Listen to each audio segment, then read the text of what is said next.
Bani Israel daripada kezaliman Fir'aun. Setelah Allah Subhanahu wa ta'ala menunjukkan kekuasaannya, menghancurkan Fir'aun dan berjuta bala tenteranya, ditenggelamkan dalam laut. Selepas itu Allah memerintah Bani Israel berjihad, berjuang untuk memerdekakan bumi Palestin daripada kaum Jabbarin. Setelah Allah memberi kemenangan secara mukjizat, Allah Ta'ala menjanjikan kemenangan secara jihad. Wahai Bani Israel, berjihad. Sekarang kamu berjihad. Tadi Allah Ta'ala beri kemenangan secara mukjizat. Bila Nabi Musa mengajak Bani Israel berjihad, jawab Bani Israel, idhab anta wa rabbuka faqatila inna hahuna qa'idun. Pergilah Musa dengan Tuhan kamu. Kami tak mau pergi, kami nak duduk di sini saja. Kami tak bersedia untuk berjihad. Lalu Allah Subhanahu wa ta'ala menghukum Bani Israel. Mereka disesatkan selama 40 tahun di padang pasir Sinai. Yatihuna fil ard arba'ina sana.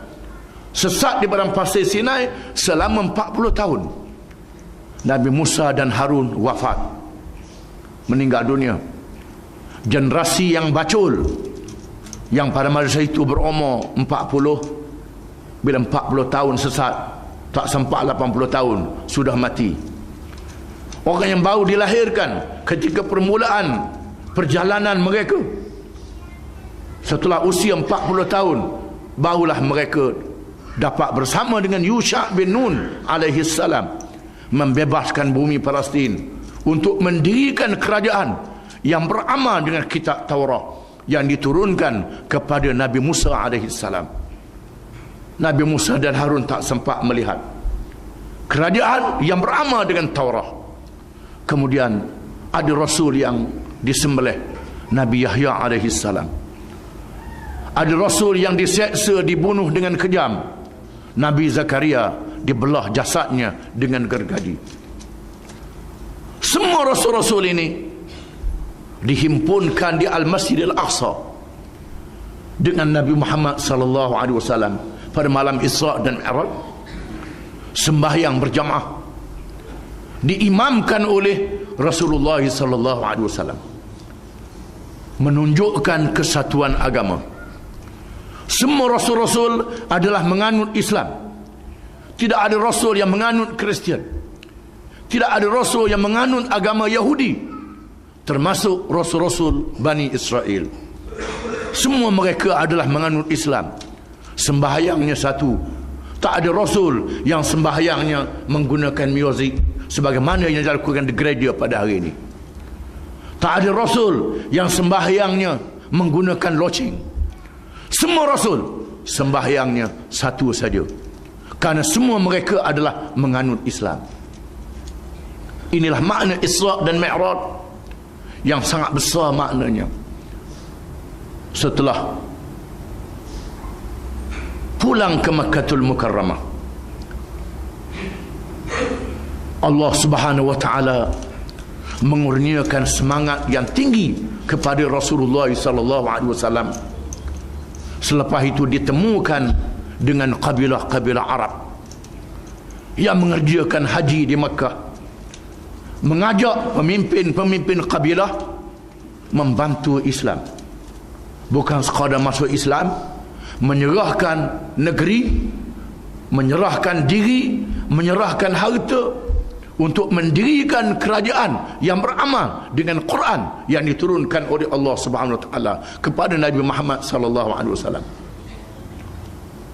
Semua kabilah-kabilah Arab tak sanggup. Mereka takut, tak bersedia. Ada yang takut kepada kuasa-kuasa besar dunia. Ada yang tak yakin Islam diberi kemenangan oleh Allah Subhanahu wa taala. Hanya kabilah yang datang dari Madinah, Aus dan Khazraj, apabila ditemu oleh Nabi sallallahu alaihi wasallam, kabilah Aus dan Khazraj yang bercampur dengan orang Yahudi yang berhimpun ramai berkampung di Madinah, kerana orang Yahudi sudah melihat tanda-tanda Madinah tempat hijrah Nabi akhir zaman. Mereka menunggu kedatangan Nabi akhir zaman. Perbualan tentang Nabi akhir zaman ini didengari oleh kabilah Aus dan Khazraj, penduduk Madinah. Oleh kerana itu, apabila Nabi SAW berdakwah, mengajak mereka masuk Islam, mereka masuk Islam dengan mudah. Bukan saja masuk Islam, mereka berbai'ah, berjanji setia, menyerahkan diri mereka, menyerahkan harta mereka, menyerahkan tanah air mereka kepada Nabi SAW untuk didirikan sebuah pemerintahan yang mendaulatkan syariat Allah.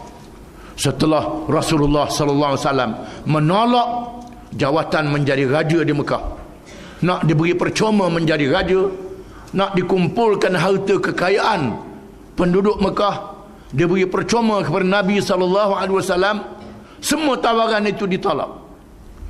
Kerana mereka menawarkan jawatan, menawarkan harta, tetapi tidak mengizinkan syariat Allah diamalkan.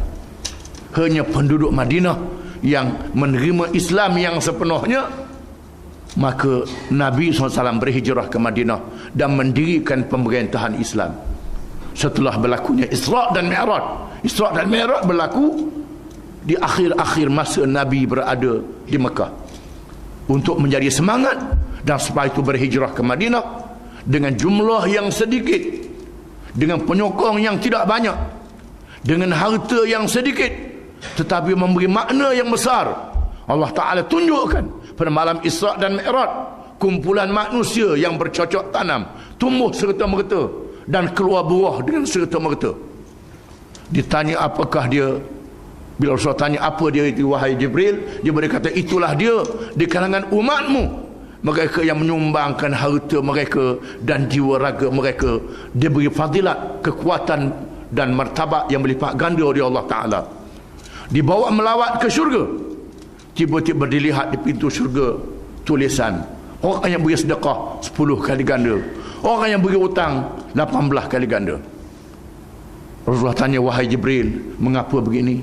Beri sedekah tak ada harapan balik lagi, beri hutang boleh pulang balik, mengapa 18 kali ganda, yang ini 10 kali ganda? Kata Jibril, orang yang beri sedekah kepada orang yang tidak semestinya dalam kesusahan. Adapun beri hutang, orang yang berhutang mesti orang yang terdesak, membantu orang yang terdesak. Dibandingkan dia antara sedekah dengan hutang dengan jihad fi sabilillah. Ini semua adalah satu gambaran yang penuh makna yang dilakukan pada malam Isra' dan Mi'raj.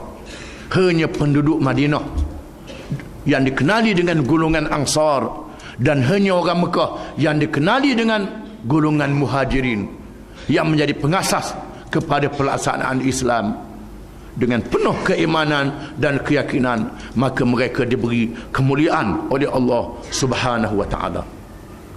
Maka kisah Isra' dan Mi'raj ini sangat hebat, dan oleh kerana itu Allah Ta'ala jadikan Baitul Maqdis, Masjid Aqsa, satu lambang yang besar bagi orang Islam. Satu lambang yang besar, walaupun dia adalah kiblat yang pertama, dah tak jadi kiblat lagi, tetapi tetap menjadi tanah suci orang Islam. Dibebaskan di zaman Sayyidina Umar ibn Khattab radhiyallahu anhu. Sayyidina Umar diminta oleh padri besar Baitul Maqdis supaya datang menyaksikan penyerahan Masjid Aqsa, kerana padri Baitul Maqdis menganut agama asal yang dibawa oleh Nabi Isa alaihi salam, yang tidak bersetuju dengan kerajaan Rom Bizantin yang menganut Kristian yang menjajah Baitul Maqdis.